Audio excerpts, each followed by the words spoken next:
মধ্যে যে ভালোবাসাটা এটা পবিত্র, এটা জান্নাতি। এই ভালোবাসা জান্নাতে শুরু হয়েছিল সাইয়েদনা আদম আর হাওয়ার মধ্য দিয়ে। চিল্লা এখন ঠিক কিনা? স্বামী স্ত্রী দুইজনে একের হাতের সাথে আরেকজনের হাত মিলালে হাতের সগীরা গুনাহ মাফ করে কে? আল্লাহ। স্ত্রীর চেহারার দিকে নজর করে তাকালে চোখের গুনাহ মাফ করে দেয় কে? আল্লাহ।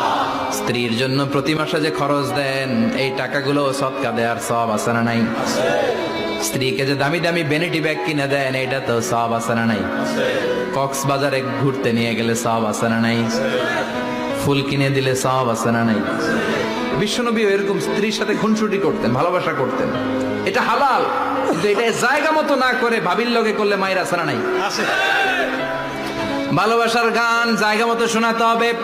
স্ত্রীকে ভালোবাসার গান না শুনিয়ে যদি চাচাতো বোনের শোনাও, শালিরে শোনাও, পাড়ার মেয়েদের সাথে যদি টাঙ্কি মারো, ফিল্ডিং মারো, মায়ের আছে না নাই? তার মানে জায়গা মতো করলে সব সওয়াব। সুবহানাল্লাহ পড়েন। যে স্বামী স্ত্রীর মধ্যে যে ভালোবাসাটা এটা পবিত্র,